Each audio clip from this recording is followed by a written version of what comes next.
Well, things are kind of heating up over in the other in the row crops, right? Beans, corn, maybe even wheat, but they all are actually. But I think that last week we had our crop report, USDA report on Friday, and what I wanted to see was something in line. Let's get through that report because anecdotally, there's things that are kind of lining up, and I kind of feel like they are healthy for the market, right? We're not seeing the yields through the drone footage that we're seeing now. That's how we're measuring our crops now with drones, but the technology is telling us maybe what we thought was there isn't there.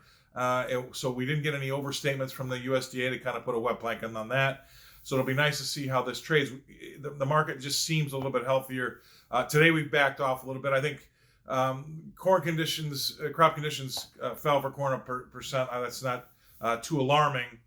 But what I think that the trade is looking at, we were first looking at these 200-day moving average we got through that was 362-ish, right? And now we're kind of looking at this 62% recovery from the lows of 2020, and that would be the 372.5 level. We got within a penny of that. So I'm talking technicals right now. Whether or not you think we're going to go there, you just kind of have to know what the technicians are looking at. And initially, when we were trying to rally up through this, and this is in December corn, 362, we kept on bouncing our head against. We finally got through that. So now the next level that technicians will look at is a 62% retracement from the lows, all right, of 2020. So that would be around 372.5. That's what they're looking at. That's what they've got their eyes on. We've backed off again today. We're about 6-ish cents away as we go to tape from those levels. But that's going to be something that I think that I have to scratch down on my pad every morning because everybody else is, and that's going to be, at some point in time that can become a self-fulfilling prophecy because if enough technicians look at it, they can at least try to make that happen. Lastly, hey, the dollar still above that 93 level, but not much, right? So still, relatively speaking, the dollar's been a friend as of late. So I would say that if you take a look at the corn and bean charts, for sure, it's been dry out there. It's been dry. That's a fundamental thing.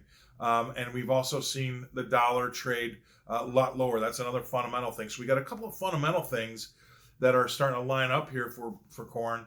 And you can see what that's coming through in the charts as it looks like it's building a nice lower left, upper right kind of a chart or a graph. That's what they're going to be looking at. That's the fundamentalists like myself. Hey, it's dry, right? That's going to take the top off of yields.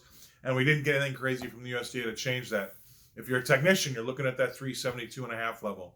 That's going to be that 62% retracement from the lows of 2020. And then also, if you're a fundamentalist like myself, let's keep an eye on this dollar. The dollar could kind of rain on the parade a little bit. It hasn't yet. It's definitely helped, but that could be something that we have to talk about outside of our markets that could be affecting prices here at home.